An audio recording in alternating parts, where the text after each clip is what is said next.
Welcome to Business Connection. I'm Liz Spencer. We have a wonderful guest in studio today. It's Jim Slowick. He's Chief Strategist with my college planning team.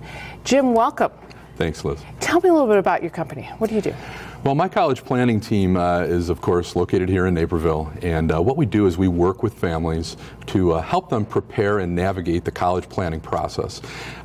We work with them really from both sides, from finding that right fit school from an academic perspective, as well as working with the family from a financial perspective to not only make sure that they can maximize their aid and lower their out-of-pocket costs, but also work with them on how they're going to actually be able to afford college. Well, let's talk a little bit about the college landscaping out there. You know, what's it looking at now? I mean, we hear huge price tags. We all have a little trepidation when our kid enters high school. So what's it like out there? What should we know? Well, right now, and most people are aware of this, really the cost of college has gone up significantly over the last 20 or 25 years. College, when we went to school, was a place that you could actually go and explore for a year or two, and it wouldn't cost you that much money. Right. Now, families have to be prepared to choose the right school. Up to 33%, about a third of students that actually go away to college will actually transfer schools because they didn't find the right college. And the reality is that with the costs as high as they are now for 4 years, it can be very expensive if you have to go more than 4 years to school. In fact, the average student now graduates or gets a 4-year degree in about 5.8 years. So limiting that is, of course, partially trying to find the right school. Now, on the financial side, we really try to work in three facets with the family. We work with them, what I like to say, pre-FAFSA, so we work with them prior to filling out their financial aid forms to make sure they're positioned in the right place so that college is affordable and they can receive some aid. And then we actually help them fill out the FAFSA, and then we would work after the FAFSA with them to make sure they're choosing the right school from a financial perspective and also how they're going to pay for it. I think lots of people think, well, I won't qualify for that, and so I'm not going to fill it out. And you would probably tell me that huge mistake? That's one of the greatest mistakes that a family will make these days, is really making an assumption that based on the assets they own or the income that they earn, that they wouldn't qualify for anything, so why fill out the FAFSA? In reality, there are several really good reasons to fill out the FAFSA no matter what. First of that being is that you want to be on record with the school with your finances.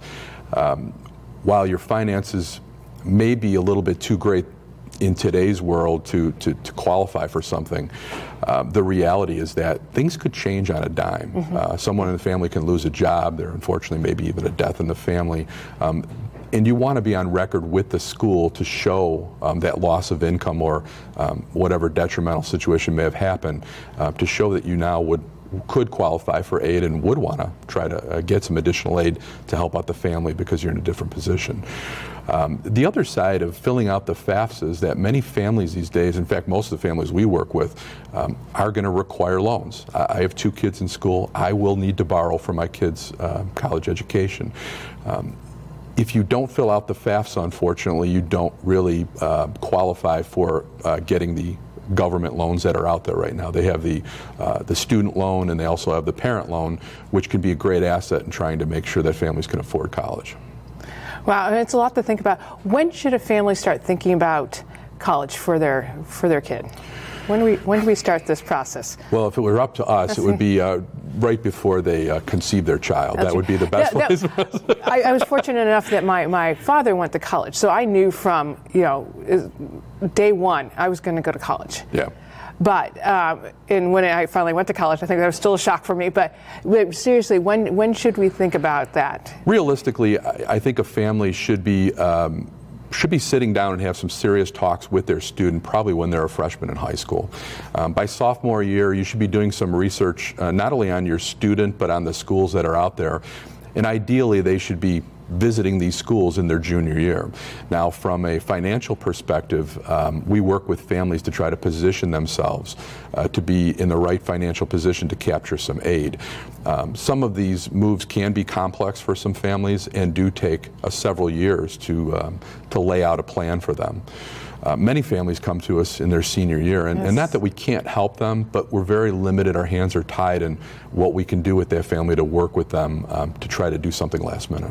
Right. Well, and I think lots of people, hesitate to get you involved just because they think, well, I can't afford it, or, what are they going to tell me? And the reality is that it's way more complicated than we know. And that would absolutely say, have somebody from your team. Yeah, absolutely. It's, what most people don't realize, and we talked about this a little bit earlier, there are families out there that believe that they make maybe too much money for the situation for college to try to get some aid. In reality, the list price or the sticker price of college is not what many families are going to pay. In fact, very few people pay sticker price. College is a business, and I think families need really to explore what is the right college, and then they can go about going through the financial process to see actually what they would get from the school. As a family, you do not want to make that decision, at least from a financial perspective, where you want to go until you realize what your final price is. And many people are shocked to see how much aid schools are actually giving out. I think lots of parents think that the only type of scholarship they can get is really athletic, but there's a lot of academic and other scholarships out. Oh yeah, there are. Probably the biggest one that most families will capture will be an academic-based merit scholarship. So in other words, there are schools that will try to draw in the extremely smart kids. And I don't want to make it sound like this is only for the smart kids. Most students who are just decent students will actually receive some type of academic-based merit from these schools. So another reason for wanting to look at the schools is, even though you may not qualify from a financial perspective for aid, you may as a family receive academic-based merit aid, which significantly can help bring down the cost of college for families. Well, and lots of times it's the smaller scholarships, whether it be your 2000 to sing in the choir, whether it be, something from Rotary, that all add up to help that family out. Absolutely, and you hit it on the head actually with even the singing scholarship. There are many families that when they think of the big scholarships, they think of sports scholarships. In reality, most schools do not give out full rides for sports type scholarships. But what many families maybe don't know is that you can actually get a scholarship even in something that's outside your major. As an example, you may have a student who's played an instrument throughout middle school and high school. In college, however, they're not going to be a music major, and they figure, well, I can't get a scholarship for that. The reality is they can try out for the orchestra or the band and get a nice scholarship just to play for the band, even if they're not a music major. And that adds to that complete college experience, which I think everybody should have. Jim, thanks for stopping by and telling us just a little bit about what you do and making it all possible. So appreciate it. Thank you. We're going to be right back with more Business Connections. Stay tuned.